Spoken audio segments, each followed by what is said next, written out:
மகாவித்துவான் மீனாட்சி சுந்தரம் பிள்ளை பக்தி சுவை நனி சொட்ட சொட்ட பாடிய கல்வளவன் என்று முடித்தார். உங்களுக்கெல்லாம் இப்ப என்ன இருக்கணும்? தவம் பண்ணலாம். அதுக்கு நம்மளாம் என்ன சாராட்சியா? எல்லாம் முடிகிற காரியம். தவம் எல்லாம் பண்ண முடியுமா? 6 நாள் பட்டினி இருக்க சொன்னேன். என் கூட ஒருத்தேன். நான் அந்த காலத்துல 20 வருஷம் கந்தர் சஷ்டி 6 நாள் பட்டினி விட்டுருக்கேன். விரதம் சாயந்தரம் எல்லாம் முடிச்சு ஒரு நாளைக்கு ஒவ்வொரு நாளும் சாயந்தரம் 6 மணிக்கு 2 வாழைப்பழம் ஒரு டம்ளர் பால். சாப்பாட்டுக்கு முன்னாலேயே பின்னாலேயே சாப்பாடே அதுக்கு 6 நாள் பட்டி. என் கூட அடுத்தவருக்காக கொடுத்தேன். அண்ணே நானும் பட்டி இருக்கவா இருக்கேன்.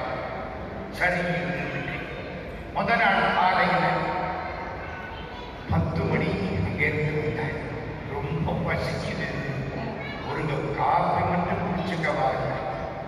சரி கொஞ்சம் ஊத்திட்டேன். மத்திய விட்டுருவோம். பக்தி விருத்தம் கிடையாது.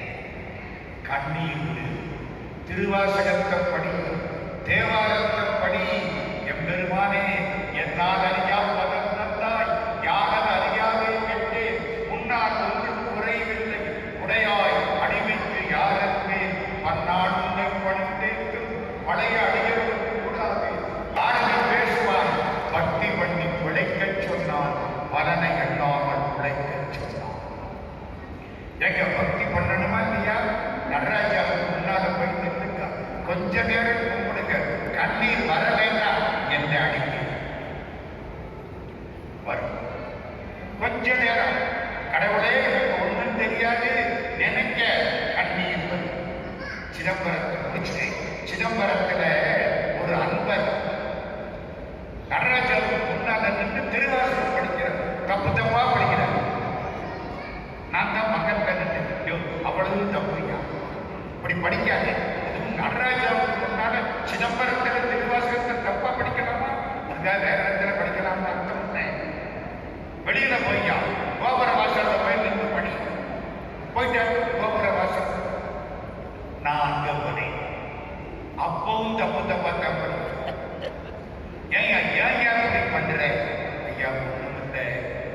எனக்கு இந்த திருவாசகத்தை திறந்த உடனே நடராஜா முன்னால வராது.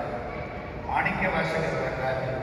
மாணிக்க வாசகர் சொல்ல நடராஜா எழுதுரா புலத்தை எழுது. கண்ணீர் கொட்டுது. கண்ணீர் மறைக்குது. எழுத்து ஒழுங்கா தெரியலே. நான் தப்பா படிக்கிறேன்.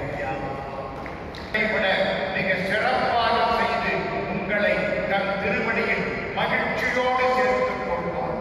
இதுதான் 33வது ஆண்டு சேக்கிழார் விழாவில் நாம் உங்களுக்கு வழங்கக்கூடிய செய்தி. பக்தி பண்ணி உழையுங்கள். பலனை எண்ணாமல் உழையுங்கள். சேக்கிழார் சிவபெருமான் உங்கள் வீட்டு வாசலில் வந்து காத்திருப்பார்கள். நன்றி.